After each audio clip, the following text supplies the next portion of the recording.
여러분 안녕하십니까? 2024년 7월 28일 주일을 맞았습니다. 오늘 함께 나누는 말씀은 열왕기하 17장 1절로 12절 말씀인데 제가 6절로 8절을 봉독하겠습니다.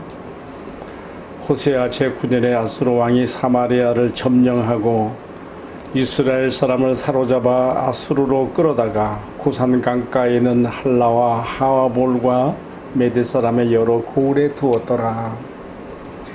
이 일은 이스라엘 자손이 자기를 애굽 땅에서 인도하여 내사 애굽 왕 바로의 손에서 벗어나게 하신 그 하나님 여호와께 죄를 범하고 또 다른 신들을 경외하며 여호와께서 이스라엘 자손 앞에서 쫓아내신 이방 사람의 규례와 이스라엘 여러 왕이 세운 율례를 행하였습니다. 방금 읽어드린 이 말씀을 가지고 신앙의 기본기에 충실하기라는 제목으로 함께 은혜를 나누겠습니다.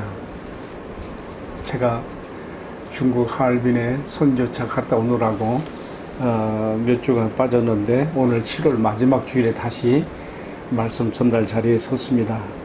자, 오늘 이 열왕기하 17장 1절로 10절에 나오는 말씀에서 신앙의 기본기에 충실하기라는 제목으로 함께 말씀을 나누게 되는 이유는 여기에서 모든 것이 갈라지기 때문입니다. 자, 오늘 본문의 말씀은요, 북왕국 이스라엘의 국군이 다하여서 이제 지도에서 사라지는 날이 왔습니다. 영어로 말하면 델리트가 되는 날이죠.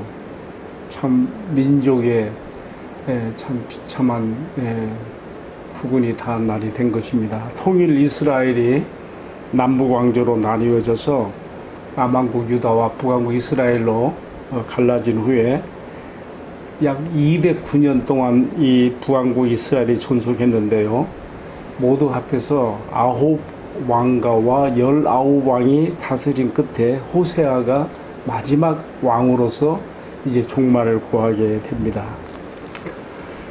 이 호세아는 베가를 죽이고 왕위에 올랐으나 당시는 이미 신흥 세력인 아수르 제국이 북왕국 이스라엘의 북부 지역을 거의 다 점령한 상태에서 호세아는 하나의 허수아비 왕으로서 아수르에 조공을 바치며 나라를 지탱하는 그런 상태였습니다. 그런데 북왕국 이스라엘의 북부 지역을 점령했던 디글렛 발레셋이 주권하자 이 틈새를 이용해서 이스라엘 안에 민족주의자들이 호세아 왕에게 그렇게 제안한 것 같습니다. 이참에 우리가 애굽의 힘을 빌려서 아수르의 손에서 벗어납시다. 그래서 그동안 아수르에게 보냈던 조공도 보내지 않고 친 애굽 정책으로 바뀌게 되자 디글랏 발레셋의 아들인 오늘 말씀에 나오는 사들에 나오죠. 살마네셀, 이 강력한 이 왕이 군대를 이끌고 북이스라엘의 수도인 사마리아에 올라와서 성을 3년 동안이나 포위하게 됩니다. 뭐 제가 견뎌내지 못하는 것이죠. 결국은 3년 후에 호세아 왕 9년 차에 결국 북왕국 이스라엘은 항복하게 되어지고, 이때 이 살마네셀이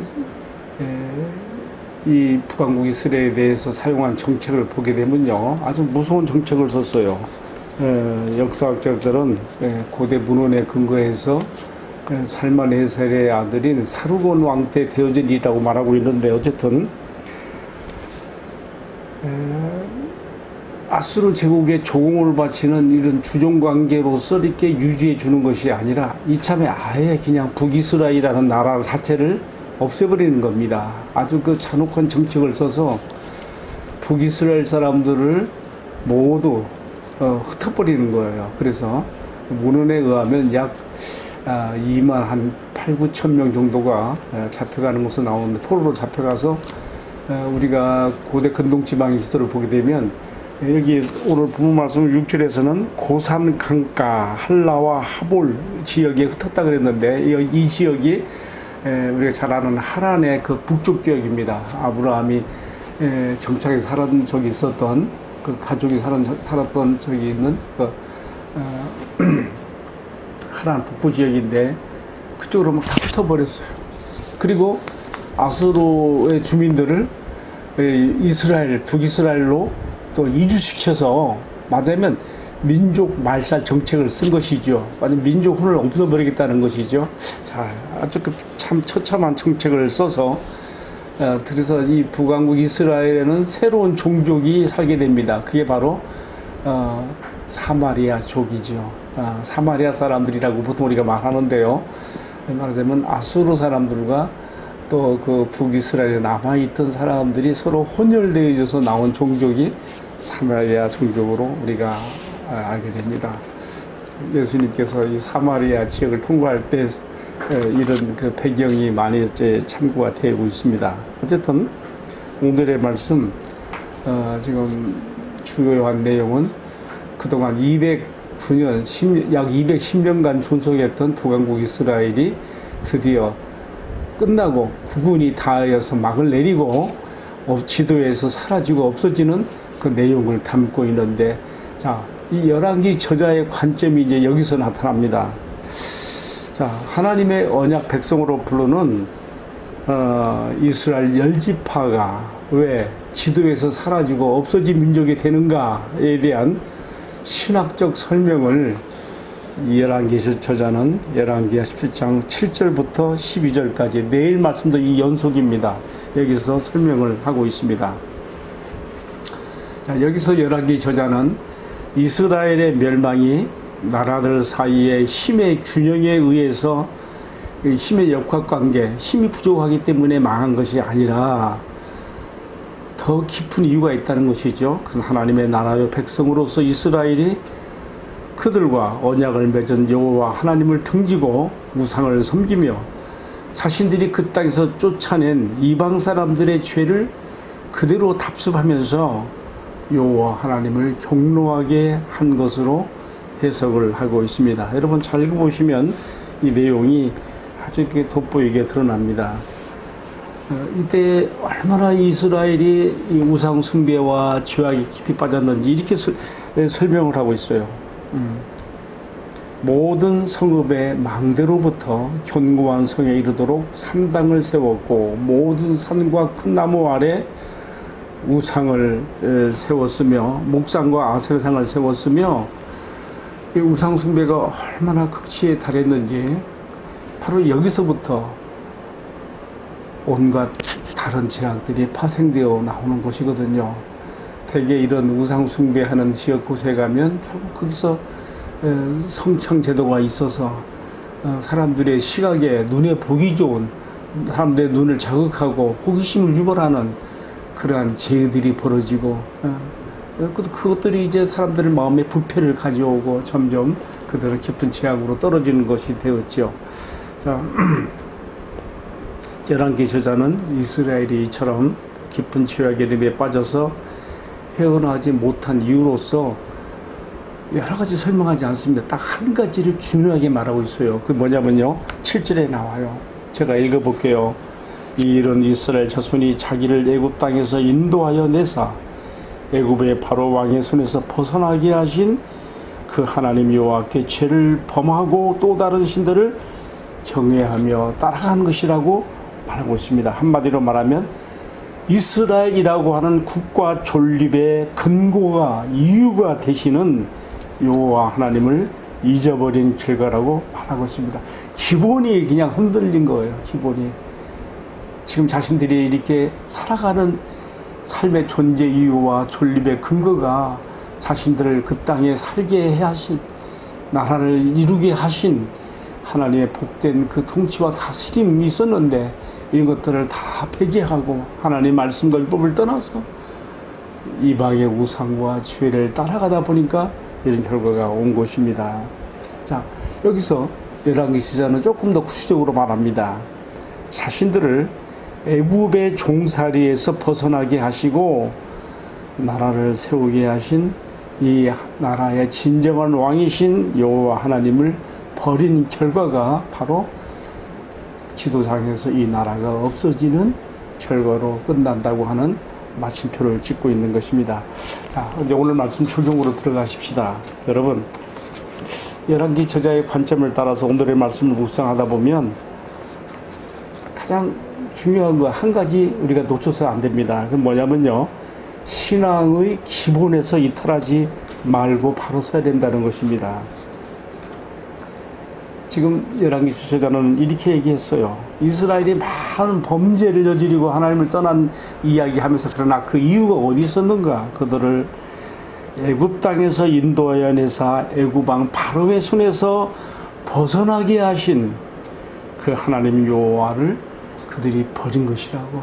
마지막 구속의 은총, 이게 중요해요. 여기에서 그들은 이탈하였고 자신들의 길을 떠나간 것입니다. 여러분, 신앙의 기본기가 바로 이 구속의 은혜를 잊지 않고 여기에 바로 굳게 서는 것입니다. 지금 2024년 파리 올림픽 기간인데요, 운동선수들에게도 가장 기본이 이 기본기에 충실이에요. 이 기본기에 충실하는 가운데서 여러 기술이 또 연마되는 것이고, 여기서 또 좋은 결과가 나오는 거 아니겠습니까?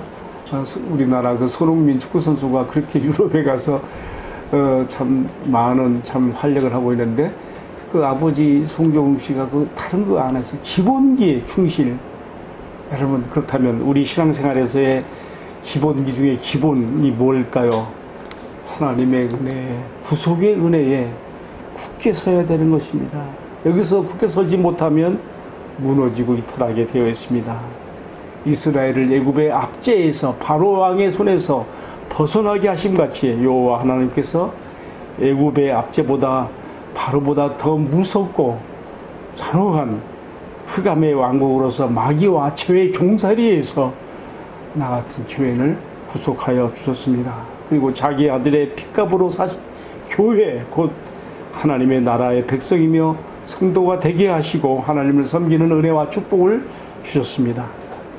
지금 내가 이 땅에서 살아가고 있는 내 삶의 존재 이유와 목적이 되시는 나의 주 나의 하나님, 나의 주님 예수 그리스도 안에서 나 같은 죄인을 구속하여 주신 그 크신 은혜를 항상 늘 잊지 않으며, 괴로울 때나 즐거울 때나 잘 나갈 때나 못 나갈 때도 항상 주님 안에서 범사에 감사하며 내 삶의 의미를 가지고 살아가야 된다는 것을 오늘의 말씀에 근거하여 마음 깊이 새기게 됩니다.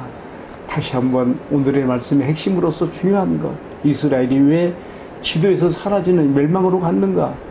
그들을 애굽 땅 바로의 손에서 건져내신 여호와 하나님을 버리는 결과라고 하는, 오늘 우리에게 적용한다면은 자기 아들 예수 안에서 우리를 구속하여 주신 하나님의 이 크신 구속의 은혜에 우리가 기초하고 거기서 모든 것들이 나오지 않으면 안 된다고 하는 것을 오늘 주신 말씀으로 마음 깊이 새깁니다. 함께 기도하겠습니다. 사랑하시는 주님, 지금 우리가 무더운 여름날을 지나가고 있습니다. 불쾌 지수도 높고 짜증스러울 때도 많이 있습니다. 그러나 힘들고 어려울 때도 나 같은 죄인을 구속하시고 자녀로 삼으사 오늘도 성령의 위로와 힘을 주시며 인도하시는 주님의 은혜를 잊지 않고 늘 기억하면서 늘 범사에 감사함으로 살아가는 신앙과 삶이 되게 하여 주옵소서. 무엇보다도 나 같은 죄인을 그 깊은 죄와 마귀의 험악한 소락에서 건져내사 하나님을 섬기는 성도가 되게 하신 것을 늘 감사함으로 잊지 않게 하시고 기쁨으로 주를 섬기는 성도가 되게 하옵소서. 주 예수님 이름으로 기도하옵나이다. 아멘. 네, 감사합니다. 마쳤습니다.